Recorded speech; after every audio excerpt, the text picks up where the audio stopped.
This is a personal life story that was told by Aaron Kuku, a chief in Togoland, West Africa. Born in 1860 and died in 1929.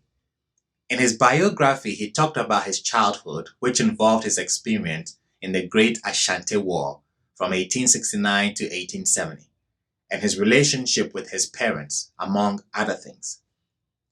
The name Kuku means the dead one. In the Ewe tongue, Ku is dead. Amaah Kuku is dead person. So his name Kuku means the dead one. One will be wondering why this name, a topic that we can delve in depth at a later time. But briefly, Kuku's mother's first child had died, so she named her second child Kuku because of the possibility that he also may die. The name was actually to protect her son from the evil spirits who killed her children. So she gave him an unattractive name. We call these names circumstantial or sentence names, with meanings that usually do not reflect compliment. As I said earlier, we can go further into this area if it's a topic of interest. Kuku's mother's name was Ahloswe, which means the little antelope. Kuku tells us his mother gets this name because his grandfather, his mother's father, was a great antelope hunter. And one day when he returned from the chase, they called to him, "While you have been away, an antelope has been born to you." And that is how Kuku's mother got her name. Their village was called Petewu, the vulture tree. My brother Doji tells me vulture in Ewe is Akaga. In Kadangbe, my dialect is Akbanga.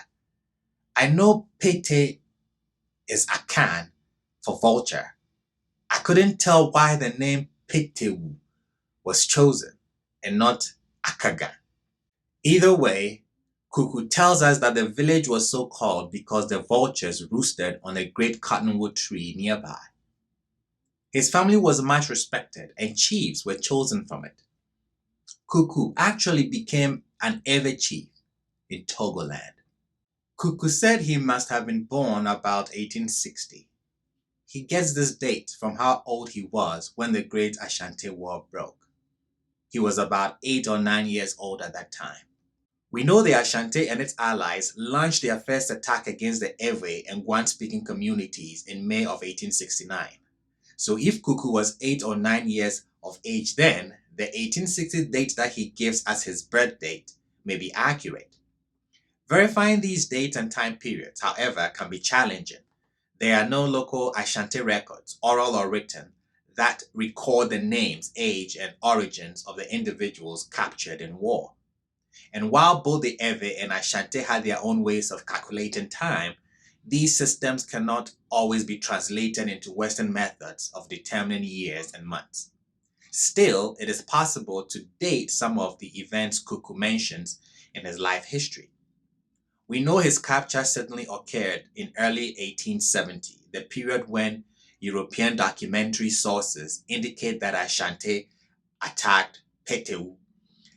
A colonial German staff doctor, A. Wiki, reported a smallpox epidemic that devastated Kuku's home village. This colonial German doctor indicated that the disease made its appearance first in communities on the Volta River in 1888 and then spread from there to more distant communities connected to the riverine area by well-traveled trade routes. We also know that Kuku and the other enslaved by the Ashante were paraded in Kumase on September 2nd, 1871. So combining these dates with the time frames offered by Kuku, it is possible to date some of the events Kuku mentions in his life history.